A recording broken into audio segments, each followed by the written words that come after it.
Here we are at Lake Jackson, Indian Mounds Archaeological State Park. There's 7 mounds here. I think one of them was destroyed with the farm construction of the former owner before it became a state park. When you get to the parking area, there's a platform mound here, which is the first one, but that's not the bigger one. The bigger mound is in the back right there. And Lake Jackson is known in the Muskogee Creek language as Okeeheepkee, which means disappearing waters. And let's go to the big mound. Okay, we're on top of the biggest mound. Yeah, here's some hawks out in the distance. That's towards the lake shore, in that direction we're looking right now. It's through the trees. And I imagine at one time, probably got a good panoramic view of everything here.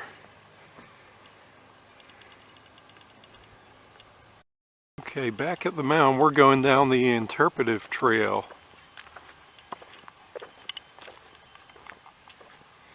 It doesn't say it, but it mentions on the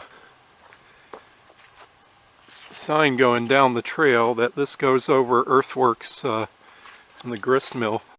At the beginning of the trail there's this little sinkhole or pond. I kind of wonder, since it's right behind the mound, if it was where the earth was excavated to build the mound. Could have been. So continue down the trail. You're not much of an interpretive trail, you just have the generic metal park signs identifying the trees.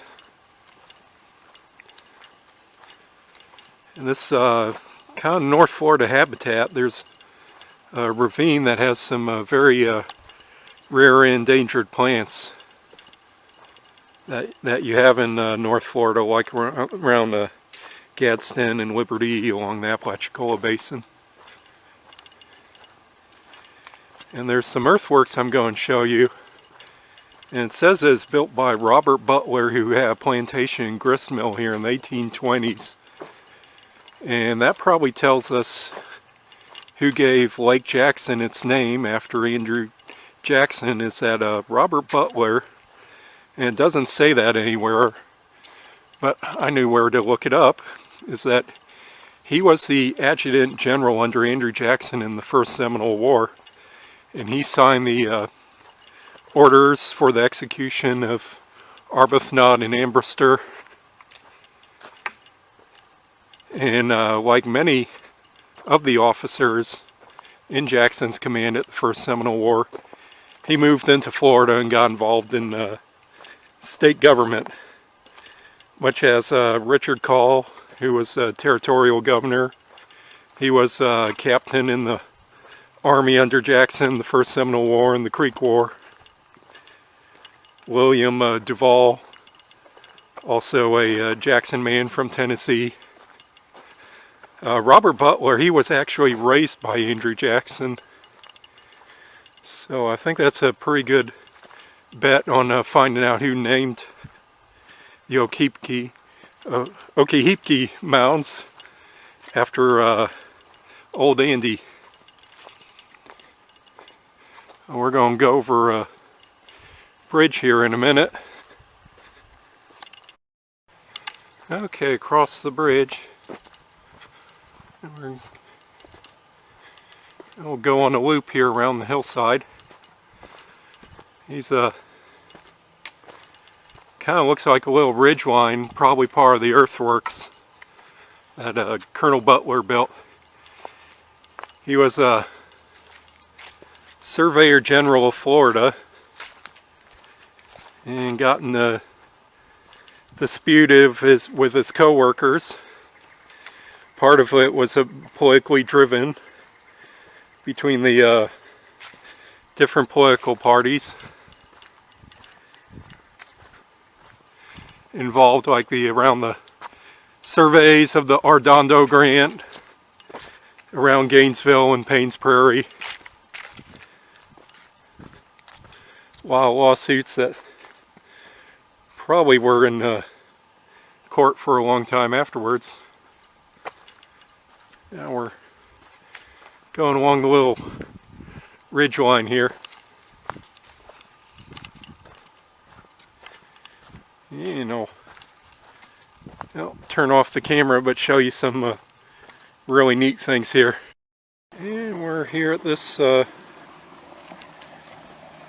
bridge here, really deep cut. And let's walk around the corner here. I want to show you something.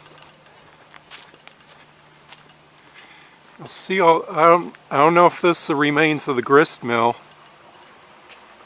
here. Of course you see a tree that's fallen over the side. That looks like a recent thing that's happened. So I'm wondering if this is the remains of the grist mill.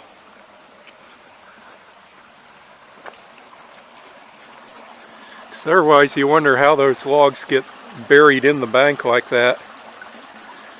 See that big log down there? That top of that log is flat. Almost as if it's been carved out that way. Kind of reminds me of a dugout canoe that's never carved out on the inside all the way. Water flowing through here. Another big tree that's toppled over. There's been a lot of rain this season.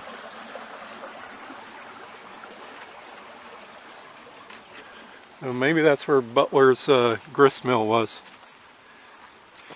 Now the trail here, it's not very well marked. There's a few spur trails that go off, and so you're kind of left wondering which way to go.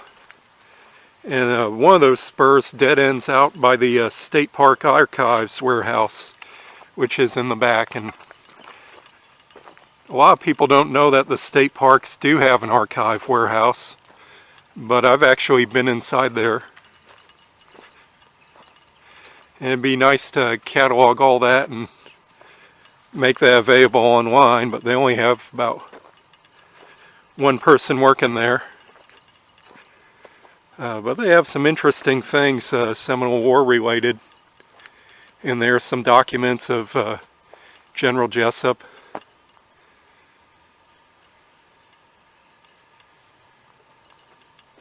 And some stuff on General Clinch that somehow ended up at Fort Clinch. And a lot of old furniture there. It's some pretty interesting stuff. It really should be cataloged. But I don't think that's going to happen anytime soon, the way funding is and low number of personnel.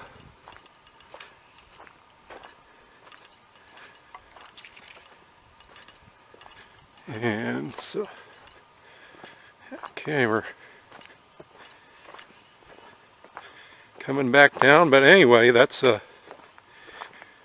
Lake Jackson. All really should be Okeeheepkee Mounds, north of Tallahassee. There's another park to the south of the Mounds. I think it's Leon County.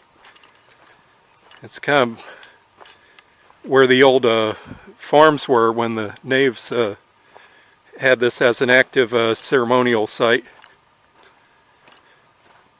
And it's kind of discovered when they saved the property for water management purposes. So I'm going to drive by there real quick and see if there's actually anything yet there, if it's open to the public. So might get a little bit of that, but we'll see. Well, thanks for joining me here at Okeeheepkee.